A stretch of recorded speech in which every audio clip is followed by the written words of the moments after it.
August 8 and 9, 2012, the Caribbean Export Development Agency, in partnership with the African, Caribbean and Pacific Business Climate Facility and the UK Department for International Development, hosted the second CARIFORUM-EU Business Forum in London.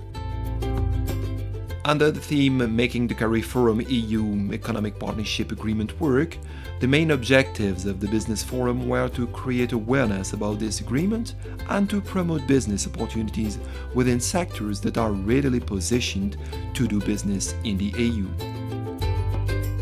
The CARIFORUM-EU Business Forum, it's the second of its kind, is to bring together businesses from the CARIFORUM and from the EU to look at how we can make the EU Economic Partnership Agreement, CARIFORUM, work. How do we get it implemented in a way that will increase competitiveness and improve our entrepreneurs' ability to penetrate the market? By taking the opportunity of the Olympic Games, this forum was designed to enhance the level of trade and investment between CARIFORUM states and the EU. I think it's a good idea to take advantage of the presence of ministers and people doing business, some of whom are going to the game. It's a perfect opportunity. You have the media from the various countries of the world. You have business people, you have government ministers such as myself and others. For us it was a natural fit simply because of our relationship historically with the United Kingdom and the fact that we have one of the largest diasporas here, and so for us the UK market and Europe was one natural fit to do a business forum, and following up on the study tours it seemed advantageous to be able to place a forum here where we could bring together the best interests of the CARIFORUM and the EU to begin to make this EPA work. There are several options. The first thing is we have to get it implemented in our member states. One of the problems we have is that 8 of the 14 member states have yet to put in place the implementing legislation and actually, do what needs to be done in terms of doing the cutting of the tariffs that were agreed to from last year. The second thing, however, is that there are barriers to trade, particularly coming into the EU side.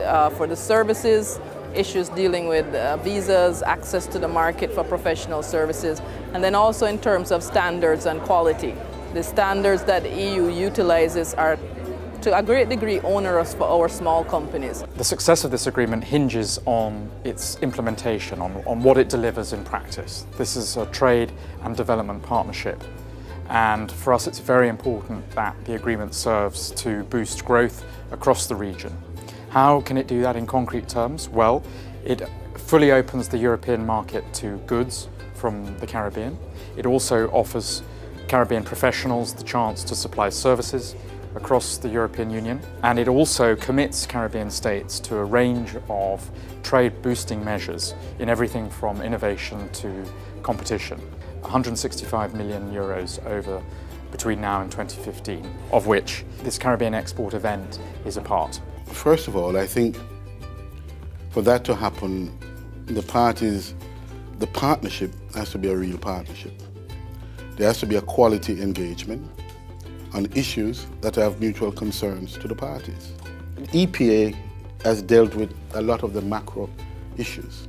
We need now to drill down on the detail of these issues as to how is trade going to happen. And for that to happen, it requires a level of engagement beyond trade ministers with the private sector. Unfortunately, many persons have taken a defeatist approach to say with this, but the amount of times I've heard that the Caribbean will die because of some agreement and it hasn't happened as yet.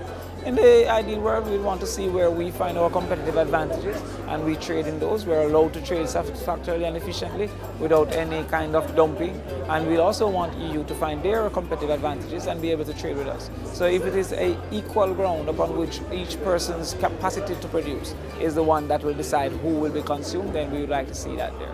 What we don't want to see is that those areas that we have a competitive advantage in, that there are certain underground government assistance, etc. within the Europe that will cause for us no longer to be competitive because of the blockages. Our main opportunities lie in the area of agro-processing and manufacturing for high-end niche products. Products that can go at a higher value added than the commodity level that we've been used to trading at. So for example, high-end coffee, high-end manufactured goods from beans, from nuts, from different oils, things that are unique to the Caribbean, but come in at the value chain at a higher level than they currently enter the market? Well, the main opportunities, it's manufacturing or making products of higher value on our countries. We have good labor, cheap labor, but we have clear rules under the EPA that will help us do that. Not only tourism, not only rum, higher valued goods, higher valued services. I'm struck by some of the amazing qualities of the region.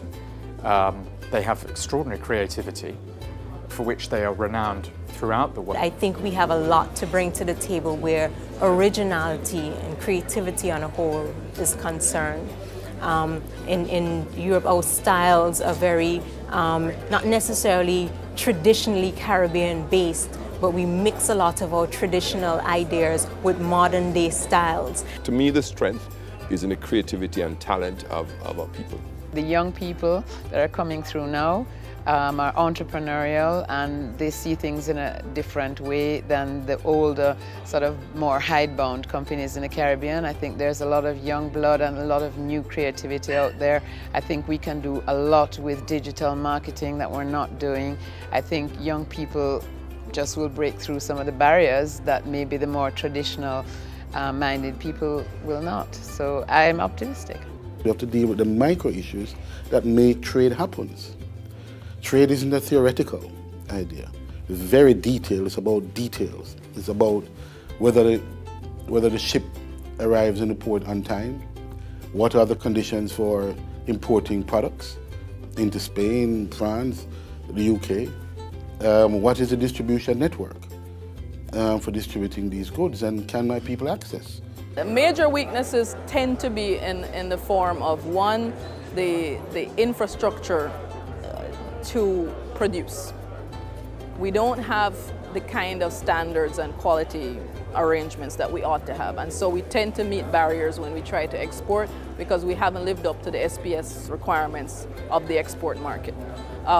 Those are one of the main areas. The second area is just in terms of labeling. That's another quality and standards issue. What I think the tour did for me is reinforce the fact that Caribbean designers are ready for the European market, although we have a few areas that we need to improve on. And one of those areas is marketing presentation, I should say. When I compared the marketing, the quality of marketing materials when we visited trade shows, we met with a few competitors.